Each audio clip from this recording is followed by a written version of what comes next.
Good afternoon, everyone. Feels a bit like old times for me. I don't think I've done this since 2018. I'll make a few comments to start off, and then I'll allow for questions after that. We'll have a good discussion. I know you've had a chance to work with officials already this morning and to get some of the content from the budget and budget papers, and I'm looking forward to speaking with you as well this afternoon. So we're pleased to have you back here in person and to have you back in the Legislative Building. It's good to have this building open and to see guests coming and going with the new protocols. This is Budget 2022. Recover Together, Strengthen, Invest, Build. It is the product of engagement with 51,000 Manitobans. We listened to them. This is our plan to recover together. Strengthens the healthcare system. It invests in affordability and the communities. It builds our economy. It protects our environment. Budget 2022 estimates, as you would have heard already today, estimates the deficit to be $548 million. It estimates the debt to GDP ratio at 35.9%. It's a significant improvement from 1 year ago when we projected an almost $1.6 billion deficit and a debt to GDP ratio of 39.9%. I'm happy to report that the deficit projection is now just under $1.4 billion. That revised GDP forecast is 36.4%. So we're on schedule to return Manitoba's books to balance in the next 7 years. We said that protecting Manitobans has been our priority. It continues to be our #1 priority. That's why you will see a $630 million essential account to strengthen the fight against COVID-19 and to prepare for other variants should they come and other pressures on our healthcare system. The budget addresses the needs of Manitobans, including it takes aim at reducing the surgical and diagnostic and procedures wait times. Our government is very serious about driving down these times that were elongated as a consequence of a global pandemic. We've seen this in every Canadian jurisdiction. We're seeing it in the U.S. and other places, and we're seeing it here as well in Manitoba. And that's why we're putting a very significant effort into combating that. $110 million to address the surgical and diagnostic backlog, $7.2 billion for health care. Also, though, in order to do those procedures, tests, and surgeries, we need people, and in specific, we need nurses. And so this government is proceeding to add 400 permanent nursing seats, 260 this year, an investment of almost $12 million. You all know that our personal care homes were not immune to the ravages of COVID-19. As a matter of fact, our seniors were hard hit here, as they were in other jurisdictions. I was the Minister of Health when I called Dr. Lynn Stevenson into jurisdiction to say, what has happened? What do we do next? How do we build safer personal care home beds based on what we saw during the pandemic? She delivered a report. It has 17 recommendations. We'll adopt them all. $32 million in this budget to get down that road of adopting her recommendations, including the $15 million that you heard the Premier and Minister talk about just last week when they identified infection prevention and control measures, new health care aids, and other investments in our PCHs. Of course, we're continuing to invest in mental health and addictions, $390 million in that budget this year, including $17 million specifically to that roadmap that is investing in core services, and that 23.7 other inventory of other good investments that we talked about last year, and keep going. Excuse me. So this year's budget increases the education property tax rebate from 25% to 37.5% for residences, for farm properties. It puts more than $100 million back into Manitobans' wallets. It gives the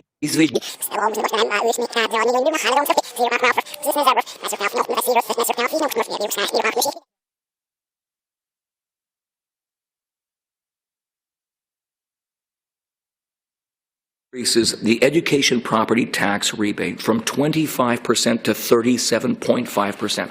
For residences, for farm properties, it puts more than $100 million back into Manitobans' wallets.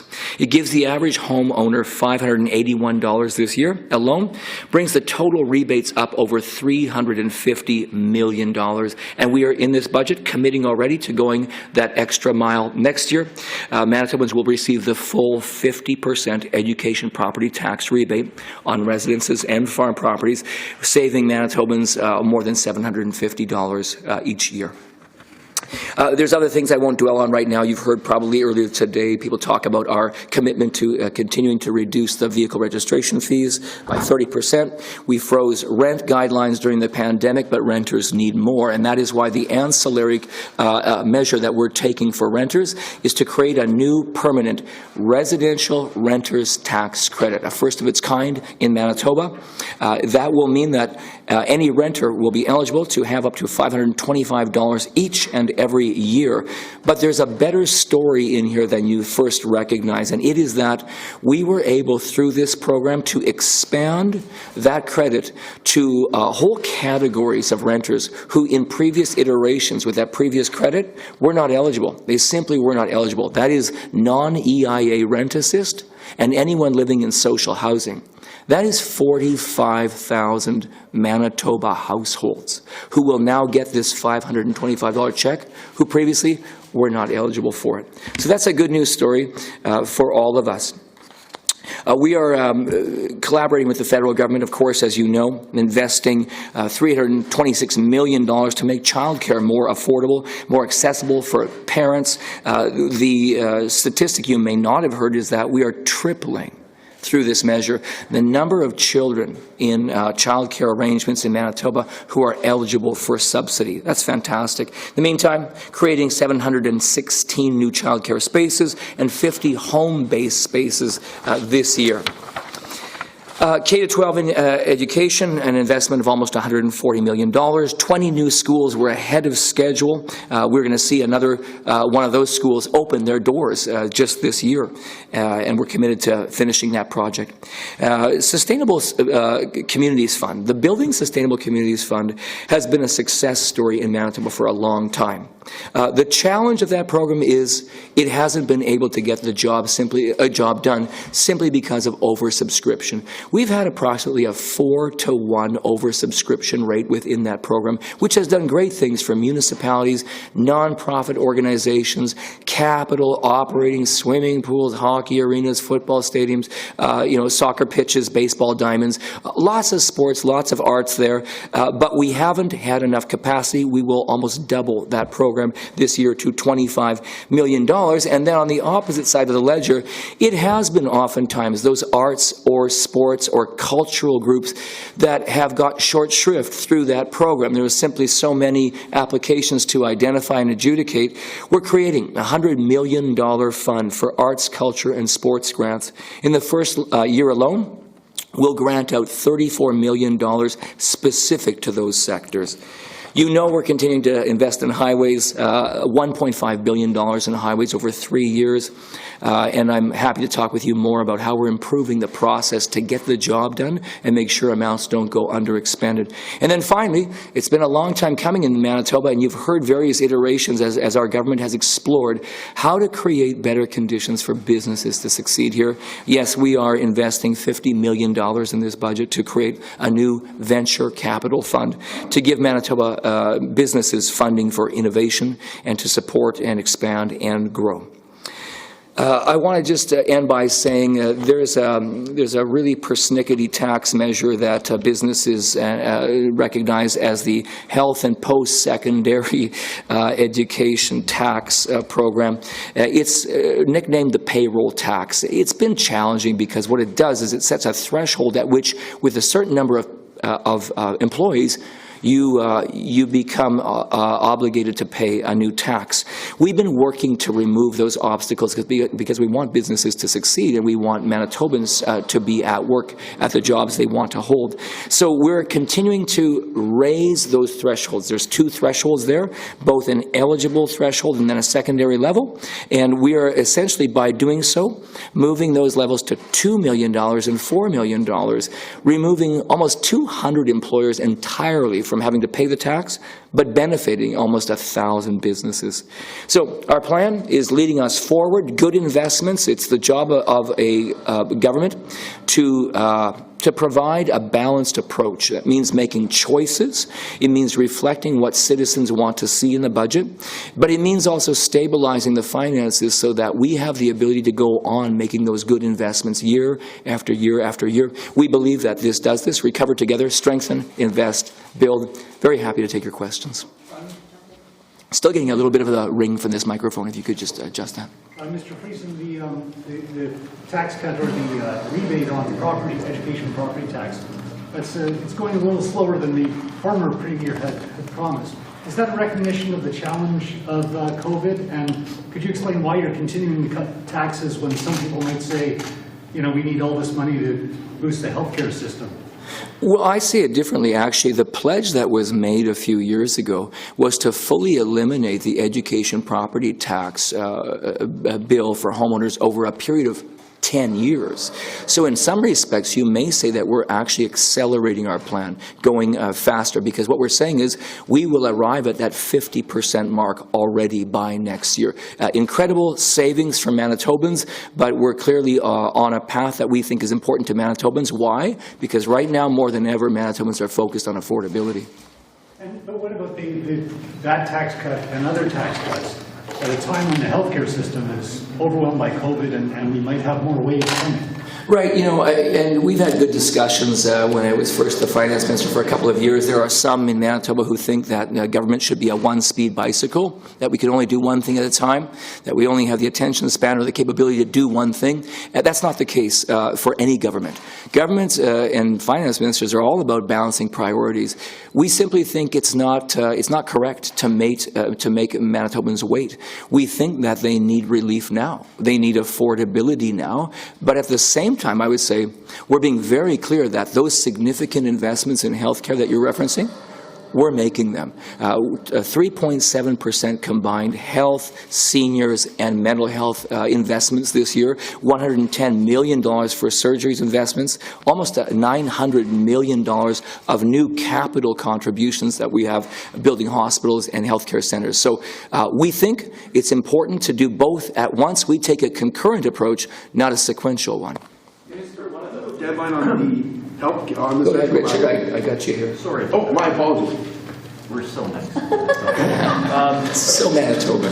Minister, I think one of the challenges for us as journalists and you as politicians is that when you talk about $110 million for, you know, wait lists for diagnostic surgical wait lists, is the question, okay, how long is this going to take? You've got variables there as far as not enough nurses, challenges on surgeons, operating times.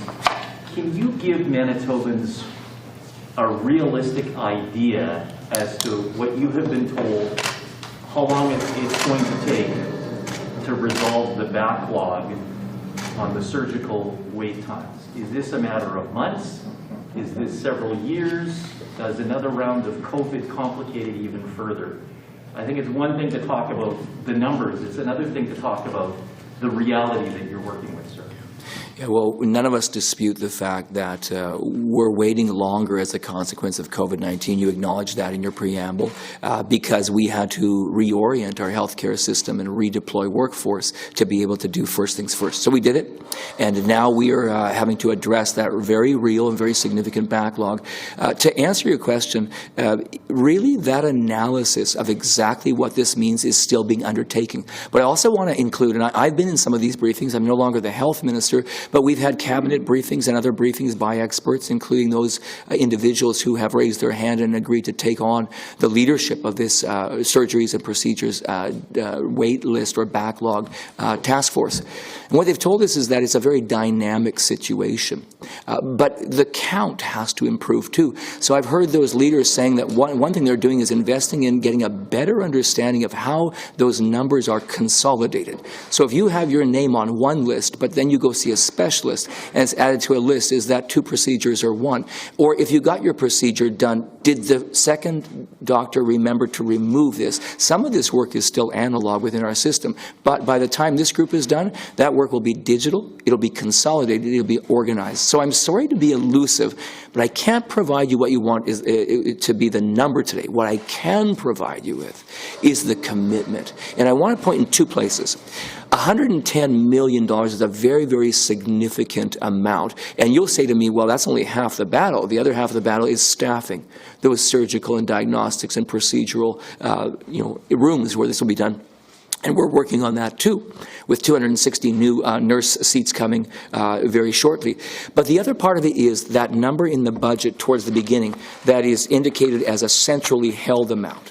At more than $600 million, that's where we can go. That is where government says, what are these contingencies? What are the unknowns? And if there's one thing we've learned in the last 2 years, it is we had better plan for things because they might just happen. So I wanted to point to that and say, if we can go faster, we'll go faster. So my quick follow-up is, we're not talking months, Minister, we're talking years here. The realism that you need to provide to Manitobans in this budget is to exhaust these wait lists. It's going to take years given the situation with human resources. Well, I think... Just say it. Well, I think this. I think while I'm not your health minister, you're right in that people will continue to need new surgeries. Diagnosis will continue to be done. People will continue, unfortunately, to have accidents, and that will place them on wait lists. So yes, it is not static, it's dynamic. This work will go on. But let's remember as well, when we took government, remember, I've been around here so long, I used to be a health critic. And when we formed government in 2016, there was a wait list already, a significant wait list. So what we've done now is we have a wait list built on top of a wait list. That's why the need to go fast.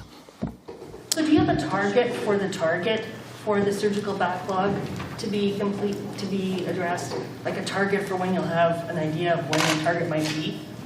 I'm confused by your question, Carol. Can you repeat it? Just, can you say what the target is to have the sort of information to be able to say what the target might be for the surgical backlog to be cleared? Well, what I can tell you is that our diagnostic and surgeries procedures task force is working very, very hard. They've had success, as you know, already, even with this whole solicitation for services that went out last year.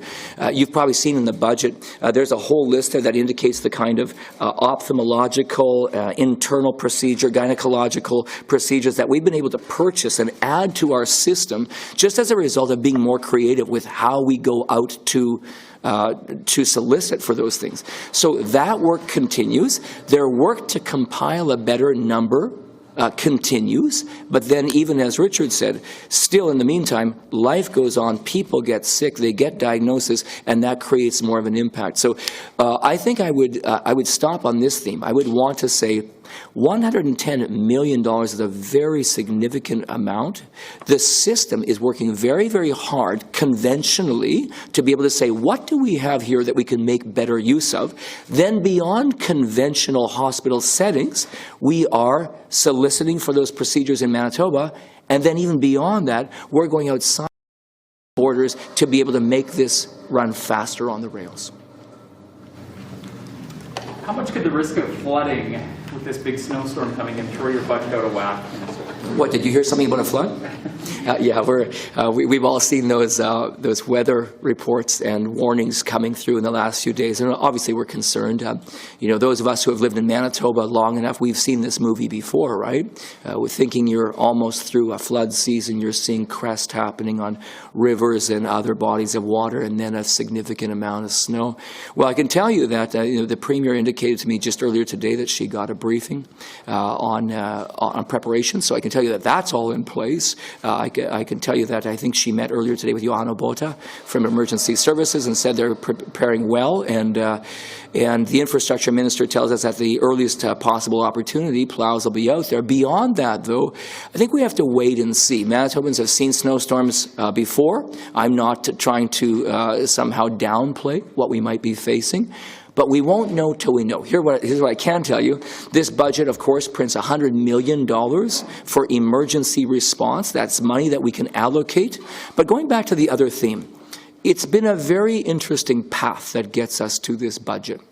We were meeting with Manitobans going back 6 months ago, and of course my predecessor, Scott Fielding, former finance minister, I thank him for his service and the incredible work that he and his team did to get me to the point where I inherited that and took the baton in January.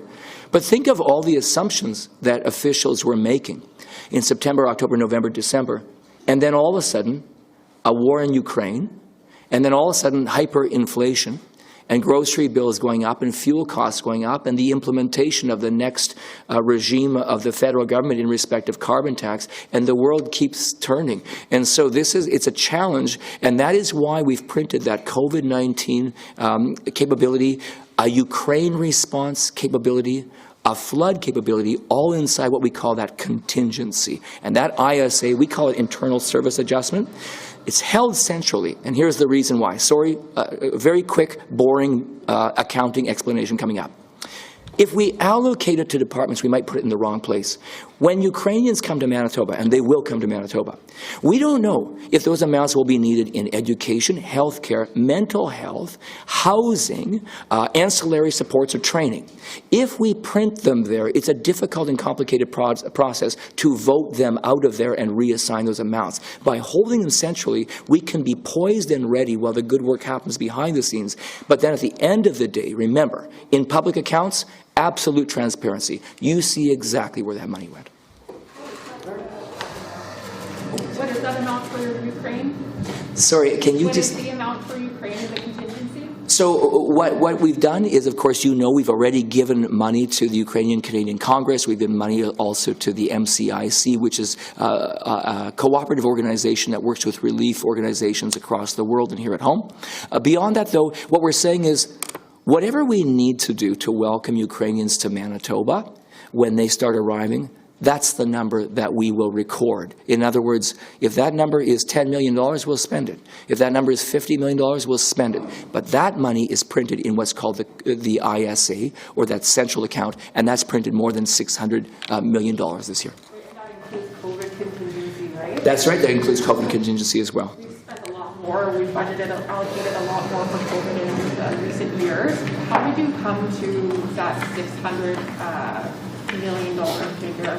Why is that the prudent number to have set aside to respond to COVID-19 when it can be still unpredictable? Yeah, it's a good question, right? Because there are unknowns. And the last 2 years have taught us that there's unknowns in the budgeting process. So we work hard. I'm blessed to work with some very, very capable and competent officials. We look at other jurisdictions. We look at the path out of the pandemic, and I agree we're not there yet, right? We've still got Omicron and subvariants that are impacting us. But we look at what we've invested before, and we look at what traditionally or conventionally pandemics have done. And essentially over time they do burn themselves out. And so we believe that this number broadly aligns with what you see in other jurisdictions and what they've printed, a kind of a tapering of response, but still a printing of higher than you would see in a normal year. If this was a business as usual year, you wouldn't see me behind the microphone pointing to that number of $600 million. Could you give us some insight into what the public can do in terms of helping the province's economic recovery in a post or kind of pre-post pandemic world? Message to the public about, I guess, kind of helping this economic endeavor. Okay, so how the public can help? Well, I mean, the public is helping. We've got a fantastic workforce in Manitoba. It's one of our great successes here.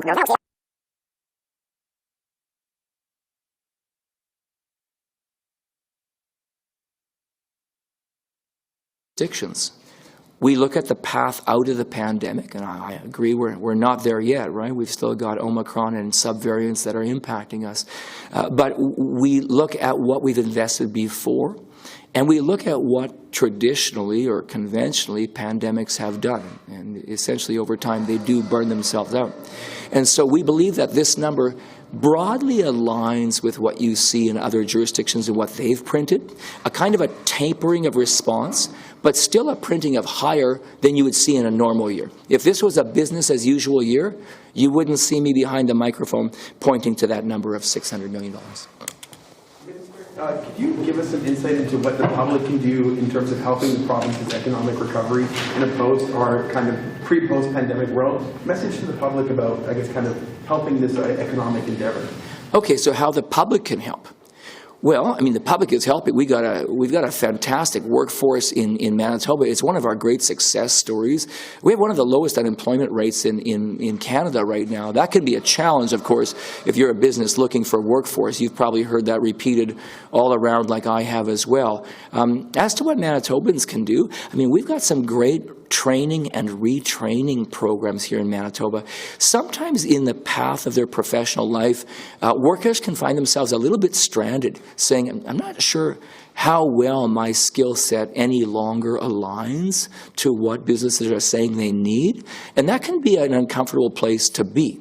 And because of that, we have some very credible retraining programs. We're investing in that retraining, all part of that broader knowledge and education and retraining initiative that we're running in government. So I'd say to Manitobans, avail yourselves of those abilities to be able to retrain and to upskill and to get back into the workforce. But certainly, there's significant supports out there as well for those who can't. Can you expand a bit on the St. Boniface Emergency Department, what that may look like? Yeah, it's an important announcement for our government. It was something that was actually developed within that whole Building a Stronger Health Care System initiative that we started in 2017. You might remember the term, the healing our health care system. And I know there's been a lot of criticism of that system. I want to say a quick few things about that. Again, caveat, I'm not your health minister anymore. But I would say this. Number one, we honestly believe, it's been reported to us, anecdotally, I've heard again and again, that our system had the ability to respond during the global pandemic because it was connected better than it had been in the previous. We were able to move patients. We were able to allocate resources. We were able to move doctors and nurses to where they needed to go. We were able to disseminate supplies like PPE in a way that was more functional than the past because our system has gotten better at talking to each other.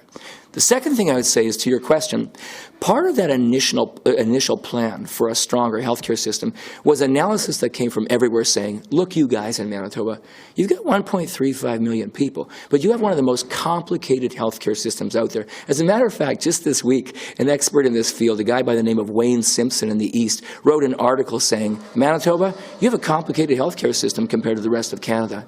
Our plan is designed not to decrease healthcare spending, not to make cuts, but to consolidate services where it makes sense to be able to do more. And one of those places, sorry for the long preamble, is St. Boniface. St. Boniface will continue to be a major center. Health Sciences Center will continue to be our #1 full tertiary trauma response hospital. And these hospitals all have a particular place in our system. St. Boniface Emergency Department clearly needed investments. That's why we're doing them. That number, I think, is posted just over $100 million. I've seen plans for this. It will be stunning when completed. If you've ever renovated an old house, you know it's not easy when you get into the walls of a 100-year-old hospital, but we're doing that work, and when it comes online, it will be fantastic. One more thing to say, don't forget, those other hospitals, Concordia, Seven Oaks, Grace, and Victoria, also have a very, very significant place in our system, and part of the story that's not being told is how it's working out at those centers. So in the spirit of our friend Bartley, who's not here, when will shovels be in the ground on St. Boniface? Because this is budget number 5, I've heard, in a row about ER expansion at St. B. Minister, you owe it to Bartley to answer that question. Greetings, Bartley Kivas, who could not be with us today. I'll gladly answer that. I've been the health minister, the justice minister, and the finance minister twice now.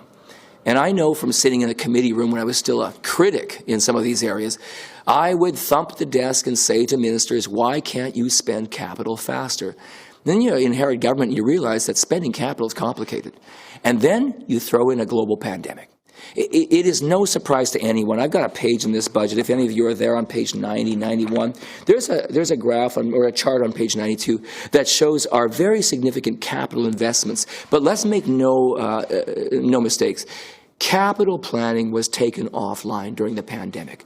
I could show you hospital sites where they said, I'm sorry, construction crews cannot come in here. We couldn't do detailed design work. We couldn't get to site. We couldn't do analysis. So without making excuses, our government says, okay, pandemic, clearly something's shifting now. We're at a different place.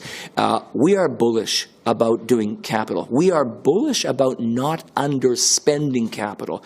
As the Treasury Board Chair, I have sat in that seat, faced off with ministers and says, what is your plan to not underspend your capital budget? And they're there.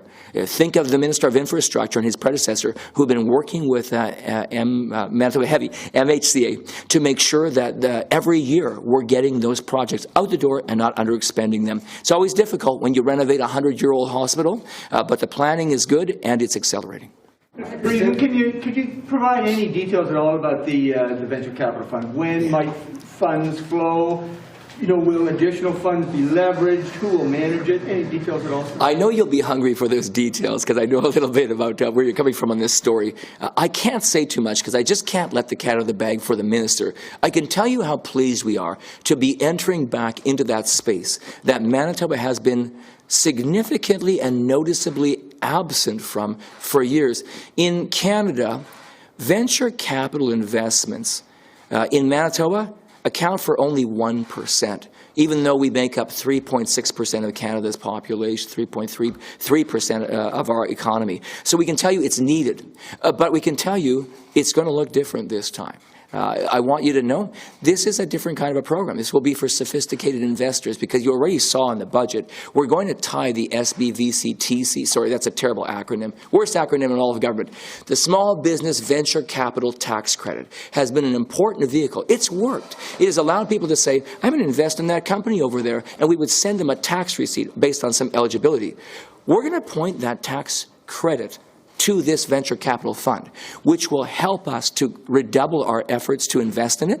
I don't want to say too much, but of course that credit sets that threshold at $10,000. So this is not for mom and dad making investments at RSPCs of $100. It's for sophisticated investors, and we want to grow the Manitoba economy. I will give you one more teaser, though. I'll give you one more hint on this, and that is it'll be up to a group of Manitobans who get tapped on that shoulder. We have the capability here. We have competency. Remember, a big part of our story on economic diversity is the fact that we headquarter some very big financial companies in Manitoba.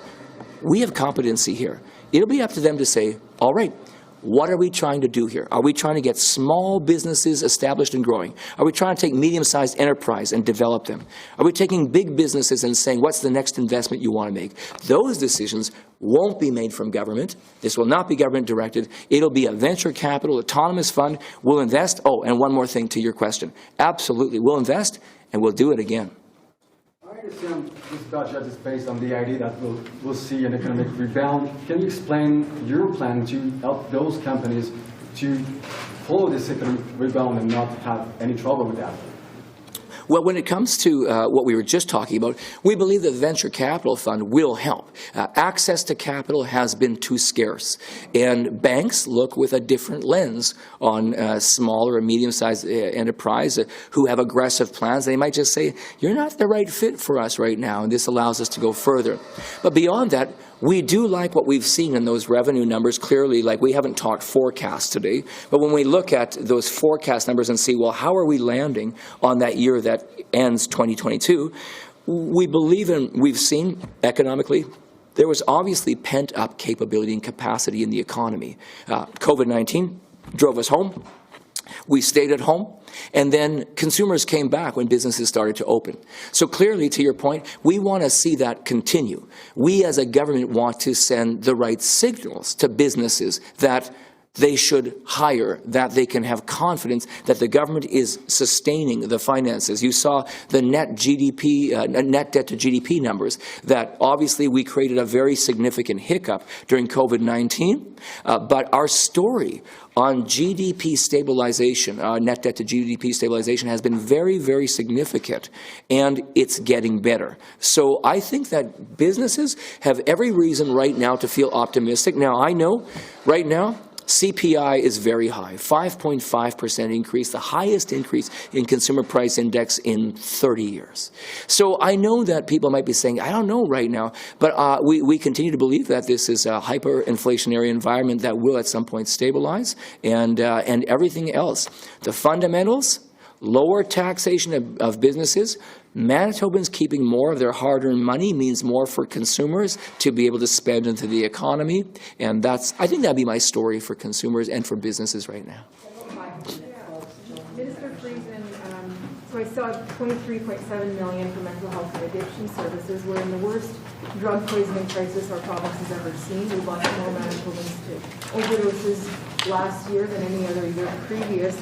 How does this budget expand recovery beds, withdrawal management beds? How does it increase capacity in the system and tackle wait times? That's a good question. So it's a $390 million for mental health and community wellness, the highest budget ever of that in that area.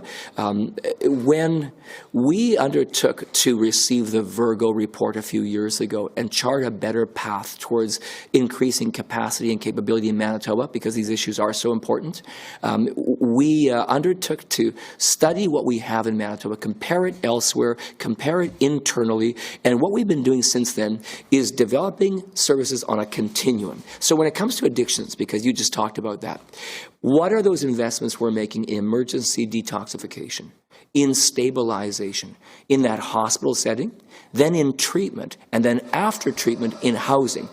Later on this afternoon, you'll hear how this speech identifies those kind of long-term housing with supports that are necessary for people to really solidify the change they've made.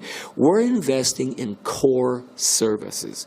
We are increasing the capability right across the landscape, everything from addictions to eating disorders to psychiatric and psychological services in Manitoba, both when they are emergency needed at hospital and in community. So the plan is there, but don't conflate the number you said. Yes, the 23.7 is the continuation of those investments we started with the federal government on a five-year bilateral agreement. We're continuing them, even though the future of the bilateral agreement is not yet landed. So we're continuing those. Then we're investing another $17 million in those roadmap. You've heard that allusion to the new roadmap to mental health and wellness, investing there as well in new areas of priority.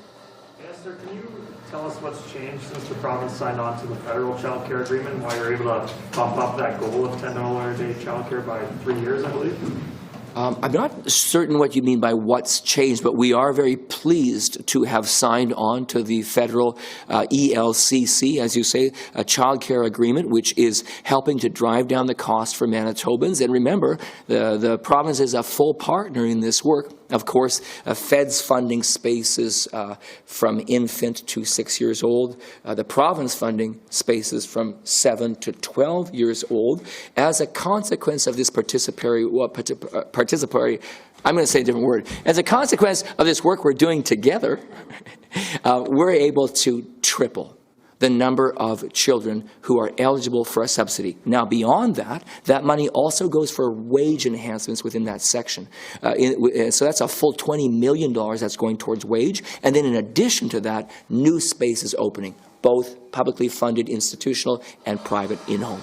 Just a combination of all that, because I know when you signed on, we were looking at the second half of this decade, but now we plan on that average of $10 a day basically in the next 12 months. That's correct. So we're able to accelerate. Some of that money was received. Obviously, we didn't print it a year ago in the budget because we didn't have it. We received it towards the end of last year, and then, of course, there was an announcement. We were able to expend some of those monies last year, and now that work continues into this year. We've noticed for ICU beds. How many ICU beds are we going to have, given that our system is stretched and we had only 72 before the pandemic? Right.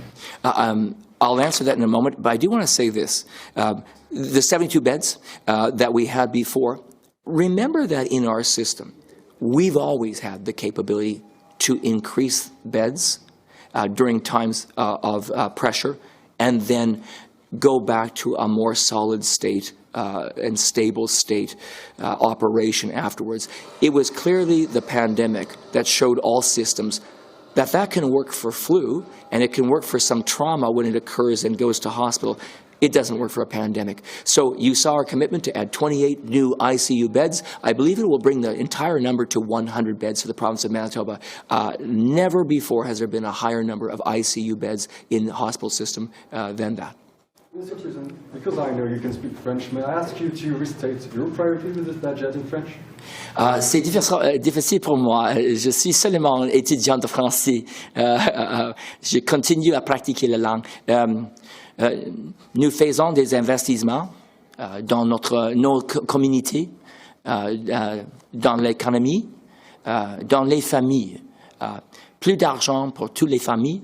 Et Manitoba ont besoin d'un système de santé qui est fort. And that's what we're going to do. What's your message to people who are disappointed that there's not an actual deadline to have that surgical backlog clear? Like Doctors Manitoba has been calling for a hard deadline for months. To those who are really frustrated that that's not in this budget. Well, I think the $110 million goes a long way to telling people, wow, this is something that the government really feels strongly about. There is just no way to gloss over $110 million. However, should we have the ability to go further and to go faster, we have a capability to even go back to those centrally held amounts and to be able to allocate even more resources for that. As for the elimination, look, we knew that pre-COVID-19, the previous government hadn't eliminated the backlog. I think that what we're going to take away from our pandemic learning is the following, is that we're in a long, long path on universality of health in this country. Built years ago, a full partnership between the federal government and provinces and territories. And we continue to say that the federal government is no longer that full partner in the delivery of health care.